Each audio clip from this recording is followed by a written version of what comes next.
নিযুক্তি আৰু ট্ৰান্সফাৰ এই ব্যৱস্থাটোৰ পৰা শিক্ষা বিভাগ দূৰত যাবই লাগিব। অন্যথা আমি কোৱালিটিত কেতিয়াও আমি ফোকাস কৰিব নোৱাৰিম।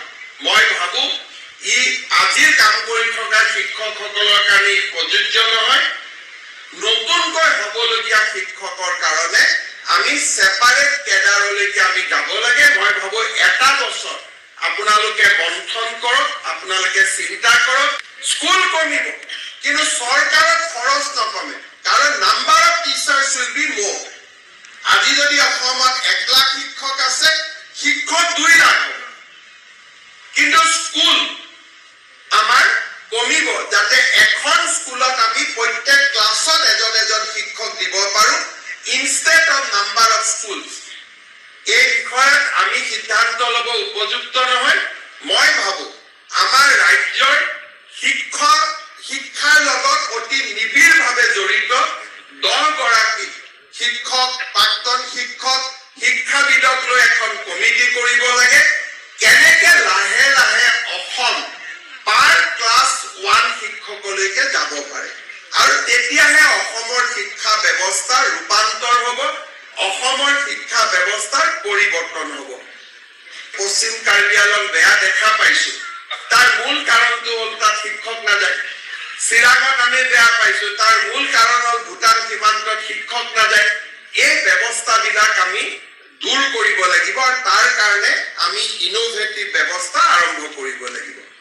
তৃতীয়তে মই শিক্ষামন্ত্ৰী ডাঙৰীয়াক অনুৰোধ কৰিম যে এখন শিক্ষা আয়োগ নিৰ্মাণ কৰিব লাগে বিশিষ্ট শিক্ষাবিদসকলক লৈ, আৰু মানুহৰ মাজত এটা কথাৰ আমি চিন্তাৰ সৃষ্টি কৰিব লাগে যে এখন ৰাজ্যৰ শিক্ষা ব্যৱস্থা নাম্বাৰ অফ স্কুলছ নে কোৱালিটি দি নিৰ্ধাৰণ। এখন পঞ্চায়তত 6খন স্কুল, এজন শিক্ষক, কিন্তু সেইখন পঞ্চায়ত এখন স্কুল কিন্তু 6জন শিক্ষক। কোনটো ভাল? এই বিষয়টোৰ ওপৰত late people of Assam debate.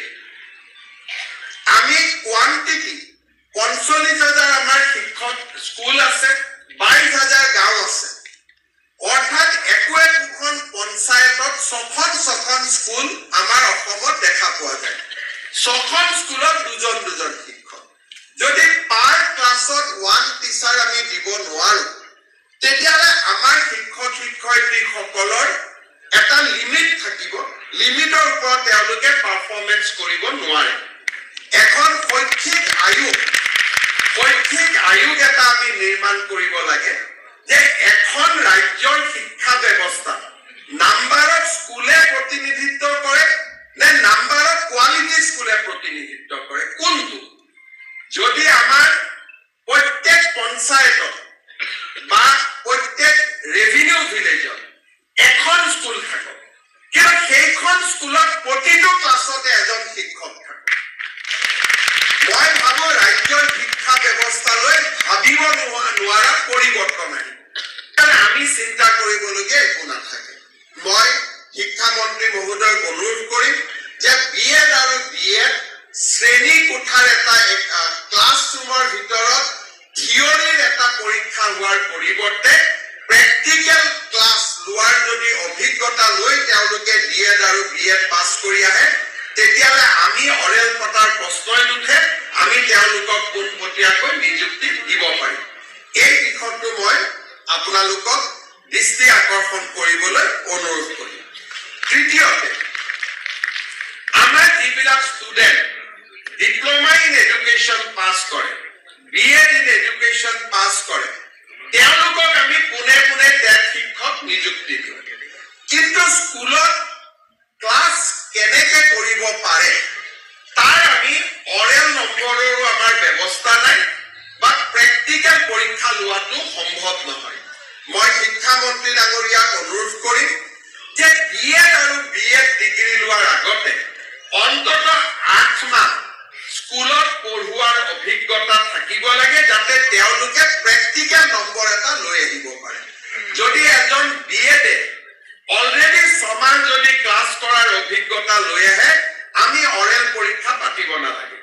এতিয়া আমি মে' মাহত পোষ্ট গ্ৰেজুৱেট টিচাৰৰ আমি ৰিজাল্ট দিম ৰিটেন পৰীক্ষা হৈছে ৰিটেনৰ পিছত ৰিজাল্ট দিব আমি অৰেল নলওঁ অৰেল ল'লে চৰকাৰৰ দুৰ্নীতি আহিব কিন্তু বিএড পাছ কৰাৰ আগতে যদি সেই শিক্ষকজনে 8 মাহ এখন স্কুলত পঢ়ুৱাই আহে আৰু তেওঁলোকৰ পঢ়ুৱাৰ স্কিলটোৰ ওপৰত যদি বিএডত তেওঁলোকে নম্বৰ চতুৰ্থতে যিহেতু আমি ৰিটেন পৰীক্ষা নাপাতো এজন টিচাৰ ক্লাছত গ'ল তেওঁ একেবাৰে কমিউনিকেট কৰিব নোৱাৰে চাকৰি পোৱাৰ পিছত আমি তেওঁক বিদায় দিব নোৱাৰো অন্ততঃ 2 বছৰ শিক্ষকক আমি প্ৰবেশনত ৰাখিব পাৰো নে নাই যে মই চাকৰিটো পালো চাকৰিটো মোৰ কনফাৰ্ম হ'ব কিন্তু কনফাৰ্ম হ'ব আফটাৰ 2 ইয়াৰ্স এই 2 বছৰ পুৰা দৰমহাও পাব সকলো পাব কিন্তু যোনে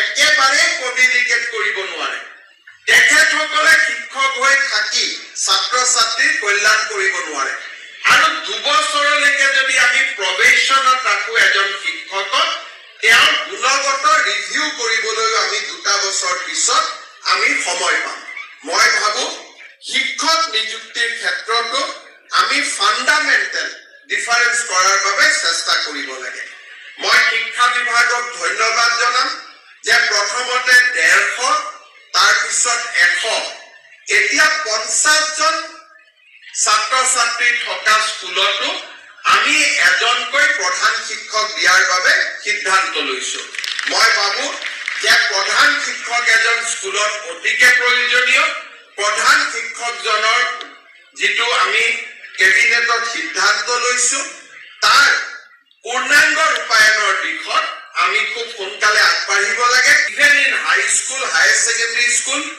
নিযুক্তিৰ প্ৰক্ৰিয়াটো টান হ'ব কম্পিউটাৰত বহুত বেছি কাম কৰিব লাগিব কিন্তু মই ভাবো যে এআই দিনত it is not a difficult job not a tough job আমি এটা অহা 18 মাহত আপোনালোকে এটা ব্যৱস্থা কৰক যে instead of district school become the cadre service ৰুলতে আমি আনিব লাগে যে এবাৰ এখন স্কুলত এপইন্টমেন্ট হলে তেওঁ জীৱনৰ কাৰণে তাতে থাকিব লাগিব he will not be transferred at all কিন্তু যোৰহাট বুলি নিযুক্তি নহব নিযুক্তি হ'ব সেই বিদ্যালয়খনৰ বিপৰীতেহে লৰাজনে আবেদন কৰিব let 1000 student apply against that school let 2000 student apply against the school আটাইতকৈ ভাল মেৰিট জনক আমি তাতে দিম কিন্তু লাহে লাহে আমি স্কুলত কেডাৰ বনোৱা চিন্তা আমি আৰম্ভ কৰিব লাগে instead of district being a cadre we should create school cadre আৰু তেতিয়া নিযুক্তিও সেই স্কুলৰে লাহে লাহে কম্পিউটাৰতে হ'ব যেনেকৈ অংগনবাদী কেন্দ্ৰত গাঁৱতে নিযুক্তি হয় আটাইতকৈ ভাল ছাত্ৰীজনৰ নিযুক্তি হ'ব পাৰে লাহে লাহে আমি স্কুলখনকে নিযুক্তিৰ অধিকাৰ দিব পাৰো